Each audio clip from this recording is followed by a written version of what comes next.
আমাদের জাবেদ ভাই যিনি হাদি হত্যার একেবারে সামনে থেকে এখন পর্যন্ত আন্দোলন করে যাচ্ছে, তার কিন্তু বিবাহ ঠিক হয়েছিল এই ডিসেম্বরের মাসের 18 তারিখে। একটা মানুষ কতটা স্যাক্রিফাইস করতে পারে তার ভাইয়ের জন্য, এটা আপনি না শুনলে বুঝতে পারবেন না। 20 তারিখে তার অলিমা হওয়ার কথা ছিল। তার বিবাহের তারিখটা যখন ঠিক হলো, এর কয়েকদিন আগে হাদি ভাই জাবেদ ভাইকে একটা মোবাইল গিফট করেছিল এবং বলেছিল, জাবেদ, তোমার বিবাহে হয়তো আমি বেঁচে নাও থাকতে পারি ওই সময় পর্যন্ত, বা আমি বেঁচে থাকলেও হয়তো বা তখন আমার মনে না থাকতে পারে, বা দেখা গেছে আমার হাতে টাকা না থাকতে পারে। তুমি জানো আমরা ইনসাফের লড়াই করি, আমরা মানুষের জন্য কাজ করি। কোনো বৃদ্ধা মা, কোনো গরিব মানুষ যদি আমার সামনে হাত পেতে বসে, তাহলে হয়তো বা এই টাকাটা আমি তাকে দিয়ে দিব। তখন তোমার বিবাহে আমি তোমাকে আর উপহার হিসেবে কোনো কিছু দিতে পারবো না। এই মোবাইলটা তুমি তোমার বিবাহের উপহার হিসেবে তুমি তোমার কাছে রেখে দাও। হাদি ভাই যখন জাবেদ ভাইকে এই কথা বলেছিল, জাবেদ ভাইয়ের মনটা তখন খারাপ হয়ে গেছিল এবং তিনি বলেছিলেন যে ভাই আপনার কিচ্ছু হবে না, আপনি আমার বিবাহে থাকবেন, এটা আমি বিশ্বাস করি। হাদি ভাইয়ের যখন মৃত্যু হয়েছে, এই ধাক্কাটাই জাবেদ ভাই তিনি নিতে পারে নাই। তিনি তার পুরো বিবাহটা ক্যান্সেল করে দিয়েছে। তার মনে কষ্ট, যেখানে আমার বিবাহে আমার ভাইয়ের উপস্থিত থাকার কথা, যেখানে আমার বিবাহে আমার সহকর্মী হাদি ভাইয়ের উপস্থিত থাকার কথা, আমার ভাই থাকবে না। আমার ভাইয়ের হত্যার বিচার এখন পর্যন্ত করা হয় নাই।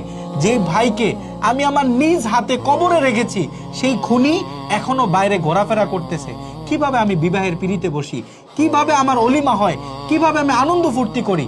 তিনি তার নিজের ফ্যামিলিকে স্পষ্ট বলে দিয়েছে যে হাদি হত্যার বিচার যতদিন পর্যন্ত না করা হবে, ততদিন পর্যন্ত আমি ঘরেই ফিরবো না। যে জাবেদ ভাইয়ের সারাদিন পরিশ্রম শেষে দিন শেষে তার স্ত্রীর কোলে মাথা রেখে একটু বিশ্রাম নেওয়ার কথা ছিল, সেই জাবেদ ভাই শুধু ইনসাফের লড়াইয়ের জন্য, নিজের ভাইয়ের হত্যার বিচার যেন হয়, এর জন্য এখন পর্যন্ত এই তীব্র শীতে তিনি শাহবাগের মোড়ে মোড়ে কোমল মুড়া দিয়ে তিনি পুরো রাত কাটিয়ে দিতেছে।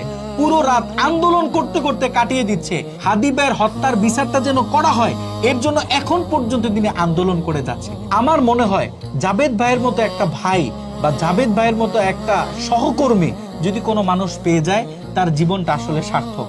হাদি ভাইয়ের জীবনটা এই দিক থেকেও আসলে সার্থক যে জাবেদ ভাইয়ের মতো অনুগত্য এবং ভালোবাসা এবং জাবেদ ভাইয়ের মতো আন্তরিক একটা ভাই সহকর্মী সে পেয়েছে।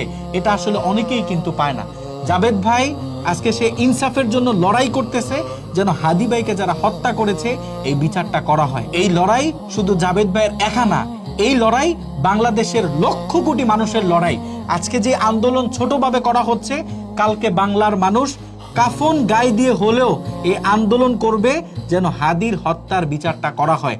যদি এই সরকার ফেল করে, সামনে যে